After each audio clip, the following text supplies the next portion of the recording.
Hey, and welcome back to the final video in this Triad series. Now, if you'd like to take your chord playing and your chord vocabulary to the next level, to be able to add some serious sophistication to your sound, then you're in luck, because in this video, we're going to be exploring the incredible world of finding and using what's known as upper extensions. That's common in jazz, but you can actually use that in worship as well. And as a result of taking simple triads and just moving them to different places, it can reveal an entirely new chord. So in short, you'll just take a simple triad, you'll play it in a different place where you'd normally play it, but then it's going to result in a complex voicing to really elevate your worship guitar playing as a whole. So whether you're a beginner or even an experienced player, this video is guaranteed to unlock some of the secrets of these upper extensions within voicings to help you create a sound that truly inspires. So grab your guitar and let's dive in.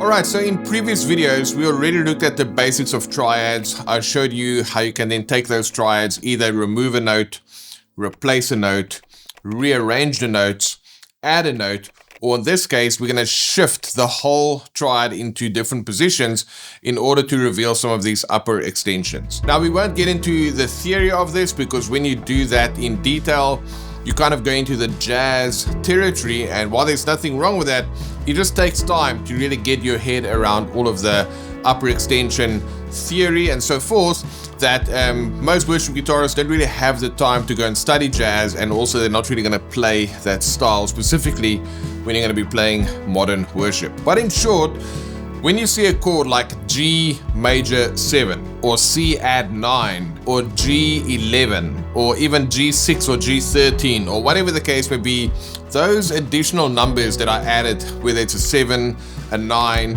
an 11 or a 13 or a 6, these are additional extensions and colors that you can add to a chord. Well, let me show you what I mean with that real quick by just kind of playing a more traditional jazz voicings. If I play G like this, it's just a G bar chord, or in this case, a G triad.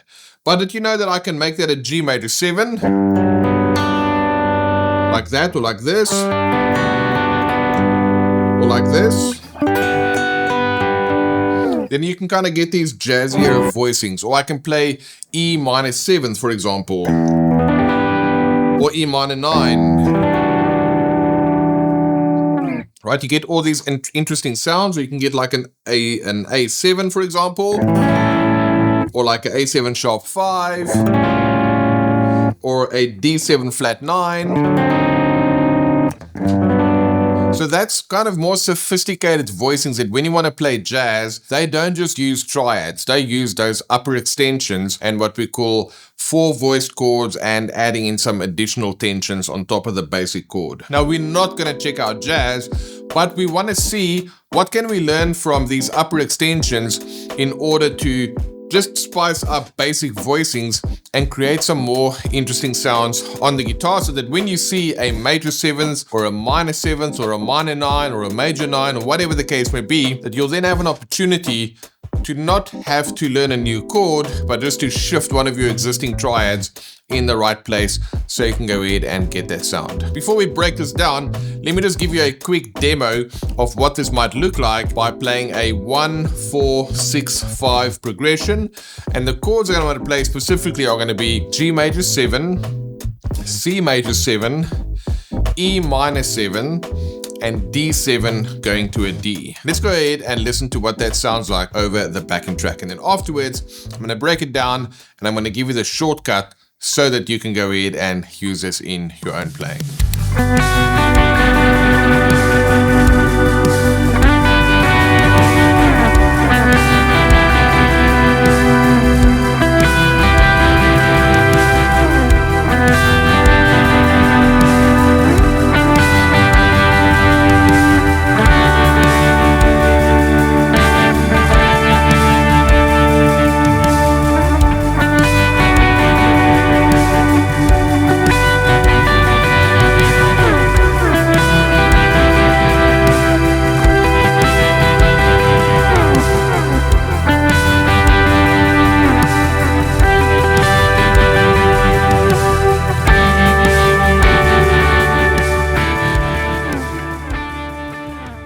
Right, now you would probably agree that most of those chords strung together is not exactly the kind of things that you hear in modern worship, but the point is that you would never play all 4 of your chords to be some kind of a 7th or adding in some additional tones like I did there. But sometimes you'll bring in one of your chords to bring in a little bit of color. And that is what you'll be using this technique for. So let's go ahead and just show you what happened there. When I played over the G major chord, I could have played a G triad like this, or this, or this, right? But instead, I went to a B minor triad, and by doing that, I get that 7th sound, or even here. So you're using a simple triad to get you that 7th sound. So what happens when you are building triads? We looked at this in the first video, where you go ahead and you just stack your major scale in thirds. So you go C, skip D, E, skip F, G, and then you land on C again. So C, E, G, C gives you C, E, G, C, which is just a triad like that. Now, what happens if you want to add in another note within that chord? In other words, it's no longer a triad, it's going to be a 4-voice chord. Well, then you can go C, skip D to get E, skip F to get G, skip A to get B. So now instead of C, E, G, C, you actually have C, E, G, B, C. So that'll sound like this. Kind of sounds like at the airport, right? So that's that G major 7 sound, C major 7 sound. Because I kept building it up in thirds. Now I can do another third. I can skip the C and then go to D, which is then going to give me C, E, G, B, D. And then when I add in that D, then I get a sound that's like a C major 9. And here's a version of a C major 9, it's a jazz voicing. Right? You can see it sounds very much more richer than a standard triad. So that is how these 9ths and 11ths are built, and even 13ths, where I can then skip that, keep skipping the notes or whatever the case may be, to get you some more interesting sounding voicings instead of just playing a straightforward triad. So a triad will just have 3 notes, and then it goes back to the root, whereas a 4-voice chord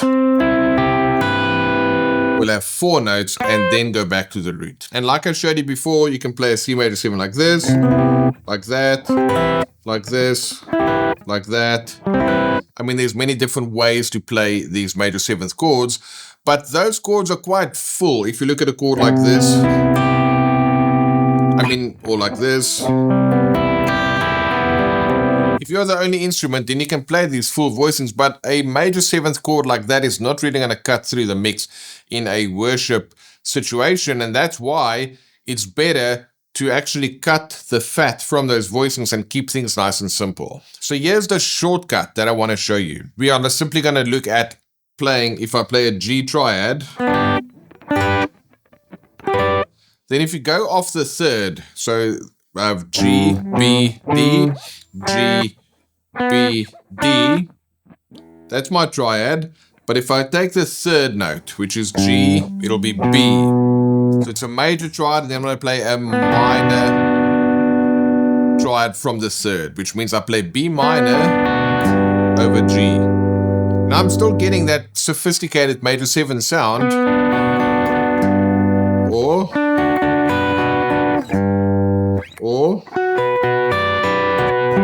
I still get that major 7th sound, but I'm just playing a simple triad. So that's what I did in the example I played before. I can do the same with C major. I go C and then I go to the third, which is going to be E, and instead of playing a C triad, I'm going to play a minor triad of the E. So there it sounds like E minor, but now if I put C in the bass, it sounds like C major 7. We'll talk more about why. Now, if I go to E minor, I can either play an E minor triad, or I can take the third again, which will be E, G, B. So G is my third. And now, because it's a minor chord, I'm going to flip it and I'm going to play a major triad. So I'm going to play a G major triad over that E. And then I get E minor 7th. So far I had G major 7 by playing a B minor triad over G. I have C major 7 by playing an E minor triad over C. And then I have E minor 7 by playing a G major triad over E minor. So if I do that over here, G with a B minor, C with an E minor, and then E with a G major. And I can do it up here as well. So I can do G with a B minor. I can then do C with an E minor. And I can do E with a G major. Every time I'm getting these more sophisticated sounds out of my voicings. And if you want to, on the D major, which is the 5 chord, probably quite often see a D7th written in music, but then D, F sharp, A. So F sharp is my third. For the 5 chord, you're going to play a diminished triad.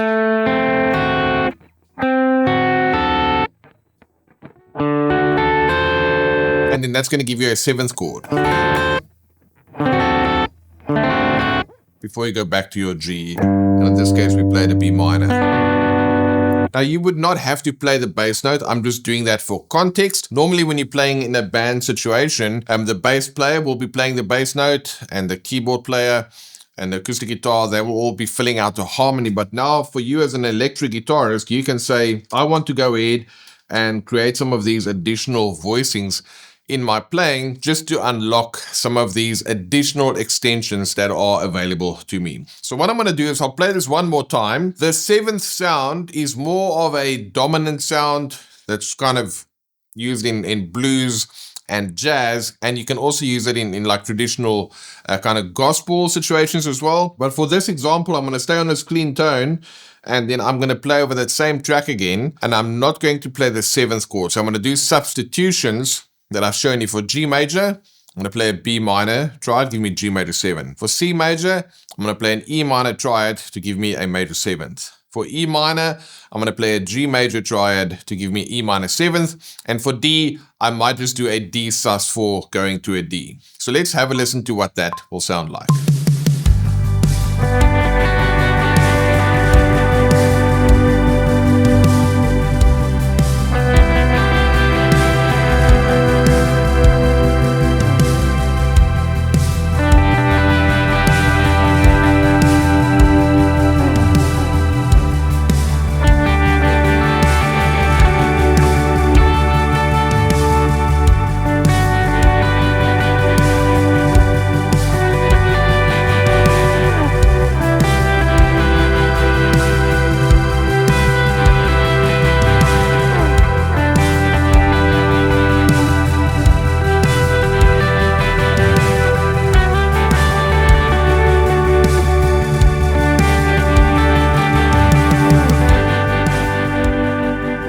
So there you can see some of those interesting sounding voicings available to you. Again, the cheat sheet is available to you as well in the description. You can check that out.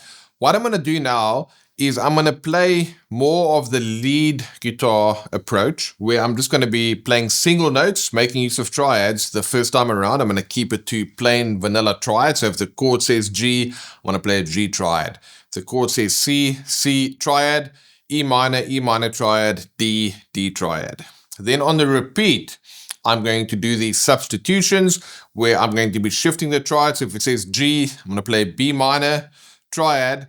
I'm going to unlock the major 7th. When it says C, I'm going to play the E minor triad, unlock the major 7th. When it says E minor, I'm going to play the G major triad, unlock that minor 7th. And then for the D, I'm just going to do a sus4 to a D because that flat 7 sound doesn't quite go with this particular style that I'm going to do over here. So the first time, plain vanilla triads. The second time, I'm going to use the superimposed triads, and we'll show that to you on screen so you can see when I'm playing what, and then just listen to the new sounds that you are able to unlock over a simple progression.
Right, so you wouldn't necessarily do all of that like I've just shown you, but I'm sure that you'd agree that by using well-known triad shapes we've covered throughout this entire series, you are able to just move them a little bit and then get some more of these sophisticated sounds on the guitar, whether you are playing rhythm or lead. And it's quite nice to be able to discover some little surprises along the way that can unlock some new flavors and textures that you can go ahead and use in your playing. So that's pretty cool, right?